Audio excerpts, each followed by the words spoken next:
Okay. Um, yeah. Sorry, my laptop spared no time there. It told me that it had low battery. I ran downstairs to grab my charger, and when I came back up, probably not even a minute later, maybe like 30 seconds, it was powered off. Which it's powered off before when I'm recording on OBS, and usually just keeps recording. I had hit pause, and it would not go back to playing normally. So I have to start anew. And even when I did start a new one the first time, the audio wasn't coming through. So I don't know. Anyway, getting right back to it then. I really like this. I basically said everything I need to. It was fun, good movie, emotional, in the right times, right ways. Kind of crazy, kind of zany, weird, but a lot of fun. It's been a while since I've seen it. I'd probably want to like rewatch it before really setting a rating in stone, but I'm gonna say like a 4.2, which might be the highest I've rated a movie so far.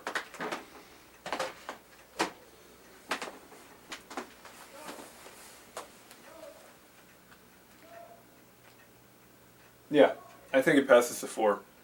I would recommend it to people. It was good. 4.1. It's not a transformative movie. 4.1, 4.2, I really don't actually know. 101 Dalmatians, this old copy, I had, well, rather I have 2 copies. Both clamshells. My roommate just brought this back from his home in Oklahoma. His mother's getting rid of tapes, and he asked if he had a whole bunch of them. He went through and was like, "What do you want?" I told him I didn't need this, but he brought it anyway. This one's kind of falling apart in a lot of ways. It looks older, just like design-wise, than this one. So I wanted to see if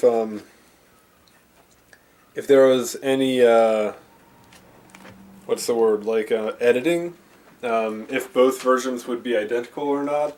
And it's been probably like a decade and a half or two since I've seen the animated 101 Dalmatians. So I just popped it in while I was doing stuff around my room and let it play. It's a fine movie. Cruella de Vil is horrifying. Like, she's actually scary. Very legitimately scary. Like, if she... There's some scene, if you know the movie well, some scene where all the dogs are like hiding in some warehouse in a snowy, small village. This is where they cover themselves in soot to blend in. And she's like driving by in her car and like looking in the window just like... And like, I swear to you, if I was in that situation, if it was real life, I would shit myself. She is horrifying. She is actually terrifying. Like, this is rated G for general audiences. I don't know what year this original one came out, but like, it should be PG-13. She's terrifying. She is really scary. Yeah. I feel like, Edna? What's the person's name from Emperor's New Groove? Or is it just Emperor's New Groove, or is that the sequel? I think that's the original. Yeah. Pull the lever, Kronk! I think maybe they were trying to go for Cruella de Vil and that, but a little more playful, less terrifying. Because like the character design is pretty darn similar. Are they like the same? Like Cruella has these massive cheekbones. I'm gonna look it up on my laptop right here, right now. Is it Edna? I really don't remember.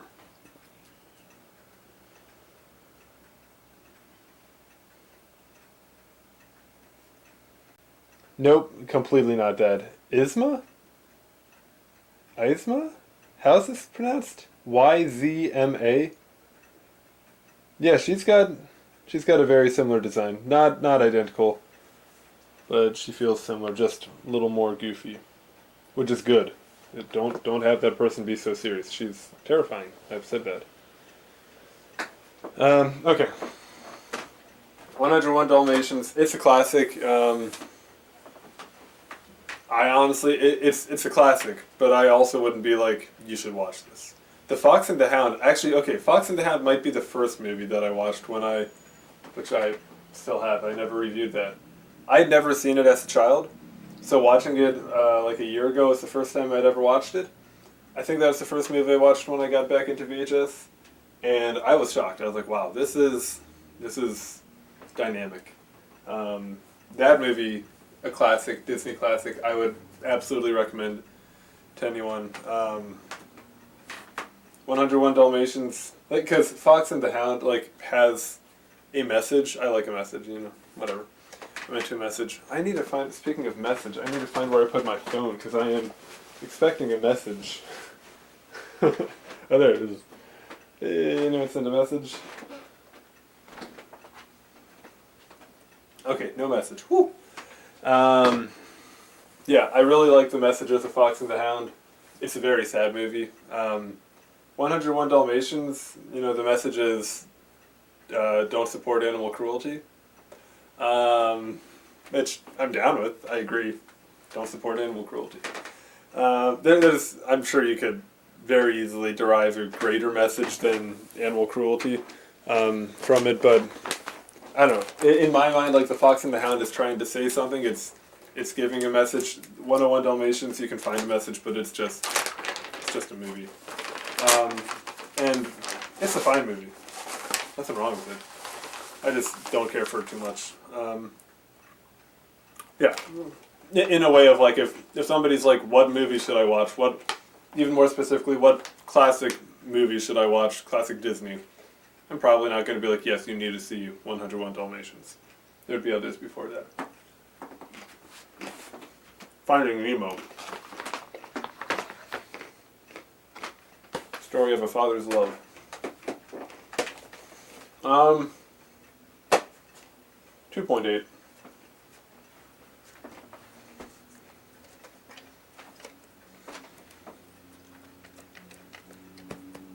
I'm chewing. I had mentioned, I think with Reflections, how I don't really read the back of a VHS before I watch it. I just kind of pop it in. I just have so many that it's like, I don't care. I want to watch it, be done with it.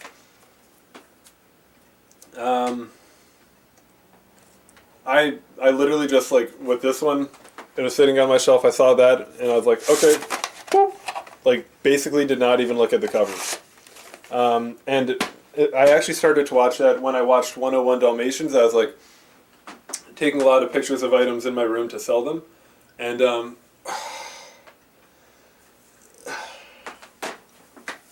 yeah. I always show people this. You got, wow, I've never seen this on camera. This is nice. You got the quart? Pint. How am I supposed to? Yeah, pint. Quart? Pint. That was unintentional. Just movie magic right there. Yeah. I love my tattoos. They're so great. I've been wanting to get a Clippy, the Microsoft Office assistant, with a little speech bubble that says Memento Mori. I think that'd be a fine addition to my collection. From Dusk Till Dawn. Popped it in. I was doing stuff in my room, so I was like, I want a movie to watch, just get through something, to be able to get it off my shelf and move it through. Something that I'm not going to pay close attention to, but it'll just be going.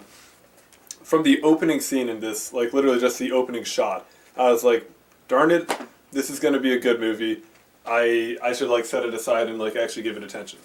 So I did, popped 101 Dalmatians in instead, and watched this a little later in the day with a meal.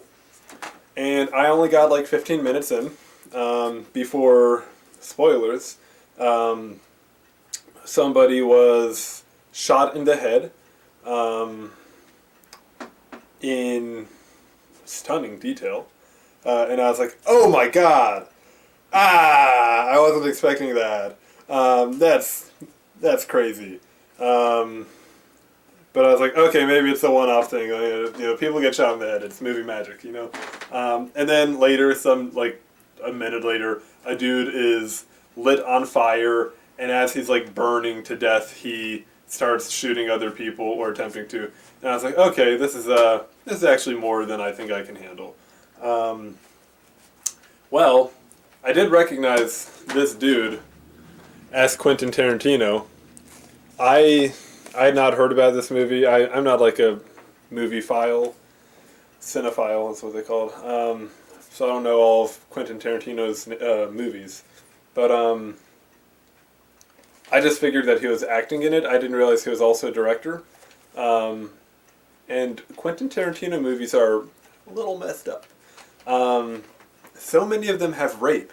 What is Quentin's deal? What the heck? So when the dude was on fire, I popped it out and was like, okay, I can't handle this. I think I used to be more okay, but nowadays it's not that like I can't handle it. Like I can. I could watch it easily and be like, yeah, this is a movie. Woo!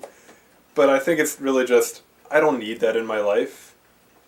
I don't feel like I want to see people on fire.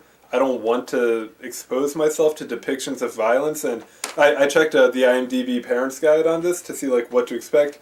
There is rape, Quentin. There's much more gratuitous violence, and it's just that's not stuff that like we need to see. You know, like what is it about our culture that's like, yeah, let's see. It's probably not even our culture. I'm sure it's like a humanity thing. You probably go back to the Canaanites, and they're like, well, the Canaanites were actually, if records serve correct, the Canaanites were an incredibly vile people. I'm talking like if the accounts that I've heard are correct, it's like literally. If you don't like this, hit the arrow button like 3 times. But literally like tying a wild stag down on all fours and raping it, the women raping it, crazy stuff. So yeah, maybe it's just human culture. Maybe we're born to sin, to die in sin. It's created from dust to go back to dust. But anyway, messed up. I can tell it would be a really, really good movie. Or at least, maybe I shouldn't say really, really good, but really well done. Like the actual scene where George Clooney goes to light this dude on fire. It's like the guy's sitting behind a cash register counter, and he's got like alcohol behind him, and George Clooney is like leaned against like on the ground. They're in a shootout. He's on the ground, leaning against a merchandise shelf, and he just like elbows it, and way up top, toilet paper roll falls down right into his hand, and he grabs up with the other and grabs like lighter fluid and just like douses it in here. Tells his buddy, his brother actually, to shoot the booze that's behind the counter. So like alcohol is everywhere, and he just like, douses this thing, lights it, and whew. And I don't know. It was just like so fluid and so well done, and just it felt like kind of campy, but it just felt. It felt like it'd be a really great movie. But reading the Parents Guide, just like, we don't need to expose ourselves to that. I'm not a psychologist. I have a book called like Introduction to Freudian Psychology, but Freud is Freud. But I can't imagine that like this is a beneficial thing to be consuming as media. Sometimes I wonder if like people like Tarantino, if they are just different or like really, really messed up, and like this is a good out for them, just a creative out to prevent them from actually like doing the things that they show in film. But I also can't help that think that like Tarantino is okay with rape. You know? Just like if you're so able and willing to spawn this kind of stuff, it's like, well, what kind of person would put that in a movie? Well, it's just a movie. But like still, you don't need to, in a fun movie like this, if you use stuff like sexual abuse to like tell a narrative and like all this violence, if it's like to construct a narrative and show what a person has been through, which I do think you can do without actually like putting it on camera. But if you're using it for like an actual character development kind of tool, sure, it makes more sense. But when it's just like fun, it's like, okay, dude, you got see a psychologist or something. I don't know. Anyway, I'll read the back here. It's nonstop thrills when George Clooney, and Quentin Tarantino star as the Gecko brothers, two dangerous outlaws on a wild crime spree. After kidnapping a father and his two kids, the Geckos head south to a seedy Mexican bar to hide out in safety. But when they face the bar's truly notorious clientele, they're forced to team up with their hostages in order to make it out alive. And the rest is just talking fun about it. I had not ever read that. That actually sounds like a hoot. That sounds really... You have to team up with your hostages now because the clientele is so crazy. That sounds like a fun movie. I would love if my morals were in a different place. Morals? Ethics? No. I don't even know if this is morals, just my convictions. Because morally I'm a nihilist. Yeah, I wish my convictions were in a different place because that sounds fun. And Quentin Tarantino does tell stories very well. But that's not something I want to expose myself to. So, cheers. It's a bummer. I've seen the IMDb and Rotten Tomatoes reviews. It's not as high as I would expect, but whatever. Goosebumps. Clamshell. It's in a clamshell. A Night in Terror Tower. I used to watch these on television as a kiddo. I always enjoyed them. I read the books. I loved the books. I am very easily scared, so when I say I loved them, it's like I didn't want to... Well, I wanted to read them, but I was also like... I was like this when I read it, you know, like...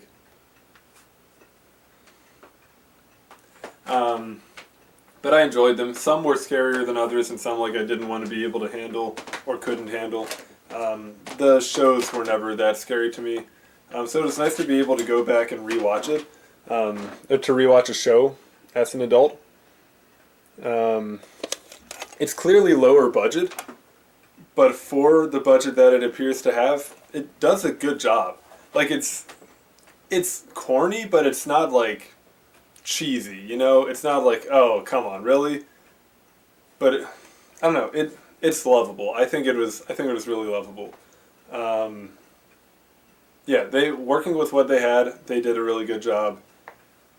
Yeah, I don't think I can say, or I don't think I need to say in any more ways that like it's not cringy. That's probably better. It's not cringy, but it is corny. In this one, it's these two kids. Well, here I'll read back. While visiting London, Sue and her brother Eddie are out on their own for the day while their parents attend a business conference. At first bored, they are delighted when their bus makes a stop at Terror Tower. But the fun turns to fright when the kids see the wax statues in the tower's torture chamber moving as if they are real, and ghostly images start calling out warnings to them. Suddenly, Sue and Eddie are running for their lives as they travel back in time to the Middle Ages to escape the dark fate of Terror Tower. 1996, 45-minute runtime. It honestly had twists in it that I was like, oh, I wasn't anticipating that. So yeah, they're going through this tourist tower where like torture used to happen, and the figures are like coming to life, and at some point they end up like somehow transported back into time, into medieval times, and they're like still wearing their modern clothes, but people are reacting very strangely to them. A common theme throughout the whole movie, whole show, whatever, is adults are just terrible. Every adult is like a villain in their own right. Like their tour guide is just like, children. And like wherever they go, it's like, you are a child, you are lesser, and I really don't like you. And I'm going to treat you poorly. And seeing that, it's just so funny to me. That like every single adult is like, I hate kids. I really dislike kids. I think that's maybe why R.L. Stine wrote these novels, not because it's like, oh, the kids are going to love this spooky tale, but rather he's just like, I hate kids and I want to give them nightmares. That might be it. And the movie, probably every episode really, starts and ends with R.L. Stine there talking to the camera, and he's just like, I don't know what he's like off camera, but he was very, I don't want to say stoic, but non-emotive and just very dry and super fun. I enjoyed it. But yeah, so they go back in time, and no, before they go back in time, they manage to escape the tower. There's this dude that looks like a kind of like the Spanish Inquisition with the big hat, but they're not dressed in red. He's dressed in black, and that guy is like chasing him. It's the first thing in the Terror Tower that's like, okay, this is no longer just an illusion. This dude is like trying to kill us or whatever. So they escape the tower, and like everywhere they go, they're like, oh, they go back to their hotel. They're like, we need to check into our room, or we need to get back into our room. We need to find our parents. And then they're like, hold on, what is our room number? Who are our parents? And like, what even is our last name? Like, we actually don't know who we are. Which is interesting. They're like completely forgotten everything about themselves. Then as they go back in time, it is revealed that they are actually from, here's the twist, they're from the Middle Ages. They're from medieval times. They are the king and, like, King to be and princess or something like that. They're royalty, basically. And their family has been, like, overtaken in a coup or something. And their whole family's been executed, and they're up next to be executed. But the king's royal magician used magic to send them into the future to protect them. But the magic like wasn't strong enough, and so now they're sucked back in time. And they're like, they remember everything now. They're like, ah, yes. And then it ends happy as like they are all those two and the magician are able to teleport back into the future shortly before their to-be execution. And yeah, it's fun. I enjoyed it. I really did. The adults were so funny because like there were times where it's like they're just really milking this adults hate children thing. Like a taxi cab driver that's just like, if you guys cannot pay for this taxi, I am going to find you. And they've got like lighting on him to just be like, and when they go back into the medieval ages for the first time, and like these two kids who, unbeknownst to them, are royalty, they're walking through like all these peasants. You know, the peasants are like dressed in like old raggedy garbs and like have dirt all over their face, and every single one of them is making a face like, just to like look even more like fed up with life and just living in dirt and shambles. They're just like, my life sucks. And it's so funny. I really enjoyed it. Not cringy, cheesy, good old classic cheesy. We don't have cheesy like this much anymore. Everything's overproduced or whatever. I don't know. I like this. I'd say if it were like movie length, you know, probably, and I didn't give it like my full undivided attention really. I'd say 3.65. Would probably be higher if you're watching with friends, just because like it'd be nice to like, you know, laugh at it with other people. That'd be fun. I gotta move through here. Can't hardly wait. Can't hardly wait.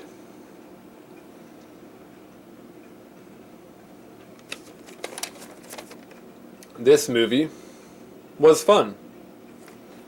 I don't know if it was good, but it was fun. Here's what it says. Can't hardly wait. An event 18 years in the making. Yesterday's history. Tomorrow's the future. Tonight's the party. In the history of partying, Huntington Hills High School is about to become legendary. Bonus includes Smash Mouth's music video for Can't Get Enough of You, Baby. That's true, it did have that at the end. It's graduation day at Huntington Hills High. A time for pomp and circumstance, tassels and mortarboards, and serious introspection about the future. But tonight, the seniors will leave all that behind for the things that really matter. Romance, revenge, and rock and roll. Ethan Embry, Charles Corsmo, Lauren Ambrose, Peter Facinelli, Seth Green, and Jennifer Love Hewitt star in one raucous comedy about the ultimate teen party, a once-in-a-lifetime alternate universe where class nerds become class studs, super jocks are humiliated, and freshman crushes blossom into grown-up romance. From prom queen to bimbo, meathead to misfit, everyone will be there for a hormone-charged a hormone-charged bash, tapped for out-of-control fun. That did not flow the way I thought it would.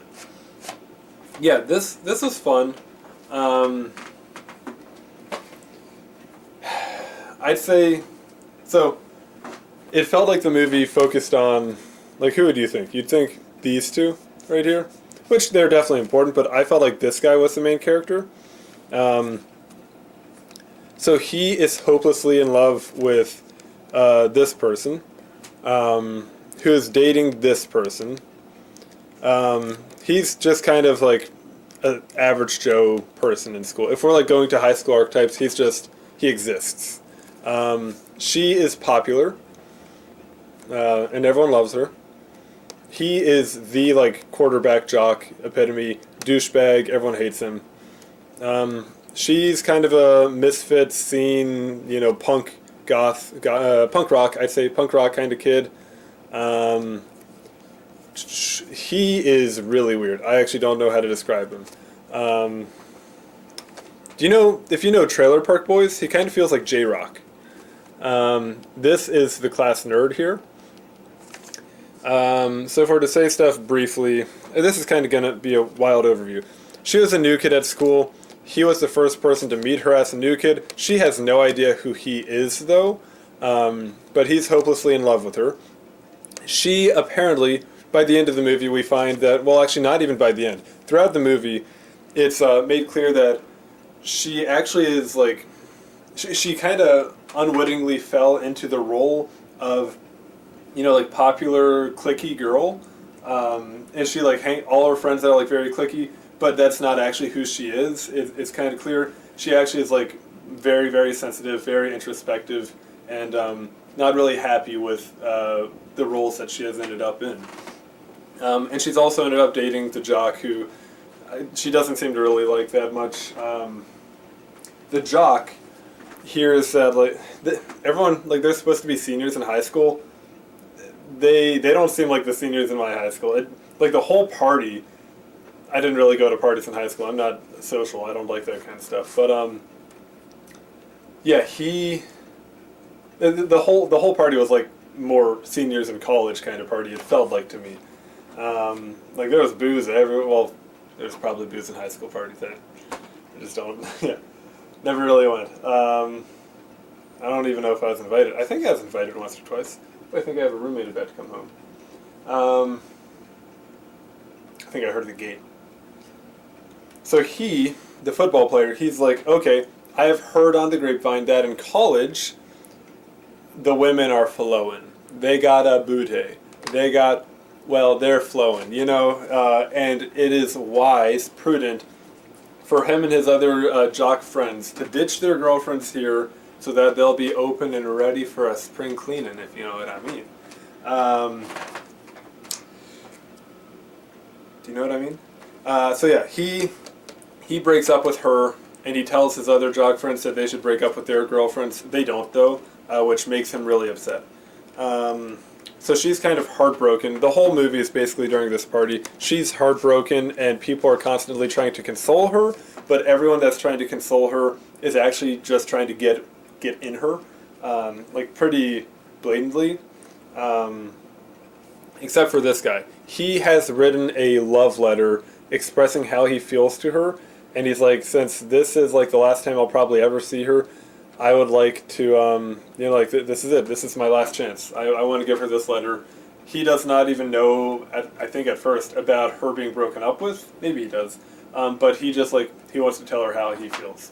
And in the letter is like, I can tell that you're not actually cliquey, that you're, very sensitive and thoughtful, and, I think that we'd be great together. All that. The nerd has been embarrassed far too many times by the jock. So he has planned with his other nerd friends to humiliate the jock during this party. I think that they were going to jump him, chloroform him, and then strip him down into his skivvies and take pictures of him that are inappropriate and use those to humiliate him. This guy was, you find out later, was childhood friends with this girl, very close. But he kind of started to want to be cool. He dressed big jacket, baggy pants, chains, and he stopped talking in his normal accent. He all like yo yo yo whatever, and he just using slang and all, and trying to act really cool. And he wears like these goggles.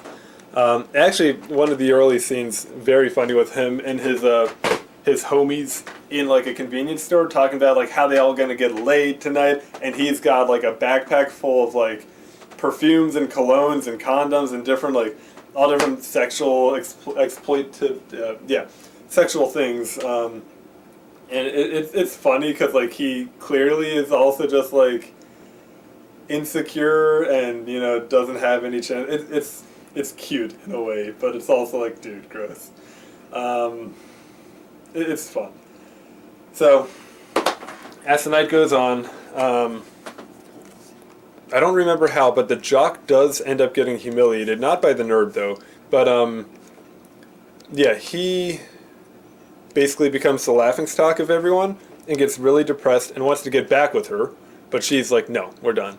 And so he suddenly is very, very low. This guy, so he, had his plan to humiliate the jock. First, he needed to go into the party and, like, act natural, drink a little bit. He had, like, calculated how much he can drink before he gets drunk. He needs to drink a little bit to act natural and then lure the jock outside to where they would humiliate him. He ends up getting plastered and turns into the absolute showman. Everybody loves him. He is super cool. He is the life of the party. Oh, this is actually him. I think that he gets laid by like, well, maybe I don't know if he actually does, but people are trying to get with him like really hard, like do that lock in the closet thing. 7 Minutes in Heaven, is that what it's called? Like people are trying to get with him really hardcore. This is also him. He ends up like singing in front of everyone, and everyone loves him. I don't know who this is. No idea. So that's fun. Reversal there, and he actually is the only one to comfort the jock, and so they like kind of become friends over that. These two were supposed to be friends at the beginning. She ends up getting locked in a bathroom with him. So they were like childhood friends, but then they talk about all of their differences while locked in a bathroom, and end up being very close. And his whole thing is like he's going to get laid tonight, and like he's desperate to get laid. And they do, I think, do it. I don't think by the end of the movie though things are working out between them. I think that they never talk again or something. But whatever. And eventually, he approaches her to tell her that he loves her, but at that point she has had so many people approach her to just like try to get with her, so she immediately rejects him. But then his letter, he's like left. His letter ends up in her hands, and she reads it, and she's like, "Who wrote this letter? Oh, it was that guy?" And then probably like final scene is them in a train station. He's about to go away to college, and they like, "Mwah. Sorry, this couldn't have happened earlier." It's a wild movie. So many plots going on. It was fun. Like I enjoyed watching it. It was a fun time. But I'd also be like, no need. It's like any it's like the dude Mall Cop. Is the actor Paul Blart or is the character? But like those, I want to say Adam Sandler movies, but I actually don't like Adam Sandler movies generally, except for Punch Cry Love. But it's like, it's just a blockbuster, quick little fun film. It's not doing anything crazy. It's just fun. But I'm not going to be like, hey, you guys have got to see Can't Hardly Wait. Matter of fact, for the first week when I was talking about this movie after seeing it, I could not remember the name for the life of me. So it's really not that memorable. But it's fun. I don't know. It's cute. I say like 3 stars. If you have it around, might as well watch it. But it probably won't be one that you're like, yes. What's the deal with this dude? How's Tim Allen? How had he been as famous as he was in the 90s? I don't think I found anyone that's like, yes, I like Tim Allen, either as a person or as an actor. It's just weird. Tim Allen's weird. Jungle to Jungle, I thought that this would be a sequel, since it was big 2, but I'm pretty sure it's the first. Oh look, this is from a video stop. It's got, whoopsie, it's got 5-day rental, be kind, rewind, be kind, rewind. Cool, cool, cool. Oh, and it's got protective seal on it. Don't remove. Jungle to Jungle, the perfect family film. We've got here, Alan is a marvel, charming, funny, clever, a perfect cast. America's favorite entertainer Tim Allen is at it again as commodities broker Michael Cromwell, king of the Wall Street jungle. With money, power, and an engagement to a beautiful fashion designer, he has it all. But when Michael travels to the Amazon to finalize the divorce from his first wife, a jungle doctor, she reveals that he also has a blow-dart-shooting, giant spider-carrying 13-year-old son, Mimi Siku. Cultures clash when Mimi is entrusted by its tribal chief to bring back fire from the Statue of Liberty. Back home in New York, Michael must somehow convince Mimi that pets are not for eating, and it's not nice to chase people with your killer spider. But when Michael's partner crosses a Russian mob boss in a coffee bean deal, partner in this context is saying business partner, by the way, Mimi and Michael must use all their jungle skills in a hysterical father-son rescue. And I can bring it home. Home Improvement, Santa Claus. Yep. Rated PG, 105 minutes, and it is from, I think, the 2000s, right? Let's see on this. Do we have a year here?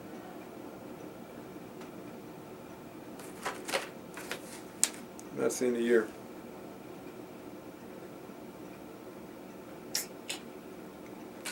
I think it's in the 21st century. But I don't see a year.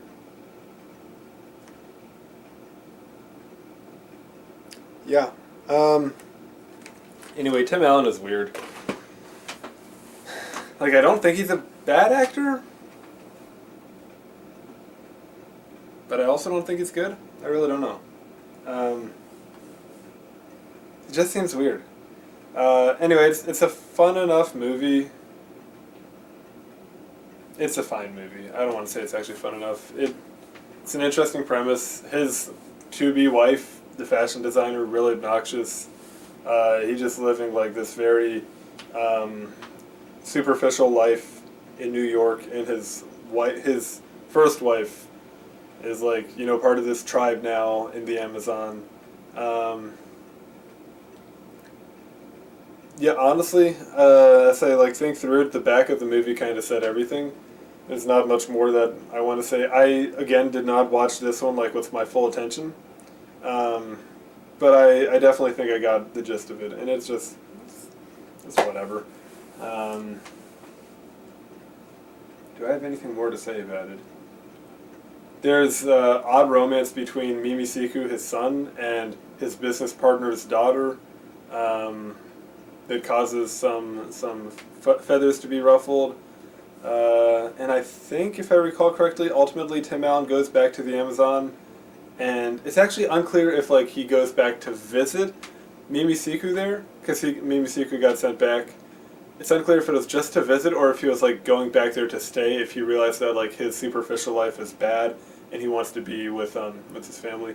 That's unclear to me. Yeah. But it's cute. He does turn around. He decides to be a more non-superficial human, and I guess it is just a family movie. Back in the day we had all these family movies you just watch with your family. We probably still have them today. I don't have a family. It's not doing anything crazy. It's just okay, sure, that was cute. Yeah, not winning any Oscars. I'm curious what the IMDb and Rotten Tomatoes are for this Jungle to Jungle. 5.2 IMDb. Rotten Tomatoes is a 19%. 19%. Yeah, that's fair. I think I'd give it a 2.3. like it's. This is a hard one because like I wouldn't say that the movie is like objectively bad. It's not a great movie, but I really don't think it's trying to be a great movie. So for like what it is, it's fine. It's just a family movie. Like just as a movie, I guess it's like a 3. Saying it's giving it a 2.3 or whatever, a 2.3, something in the 2s. I feel like it's saying like this is a bad movie, don't watch it. Like if I was talking about, you know, the $1 Billion Hobo, like that's a bad movie. Don't watch it, unless you really just like it just broke even more when I dropped it. Unless you really want to see why I think it's so bad, then maybe watch it. But like only the first 10 minutes. So that's bad. Like don't watch it. But Jungle to Jungle, it's not like I'm gonna say don't watch it. It's just it's not a special movie. It's not trying to be a special movie. So it's a 2.3, but I think I made myself clear. It's not good, but it's not bad. But I'm not gonna. There's not a soul on this planet that I'll be like, you really should watch Jungle. I think you would like Jungle to Jungle. I highly doubt I'll encounter that. So yeah, maybe honestly a 2.1. But again, that was nice. I got it. It's not like it's bad. It's just I don't know, nothing special. Anyway, that's a wrap. This is going to be like what, an hour and a half. These two different things. So cheers. Thanks for joining.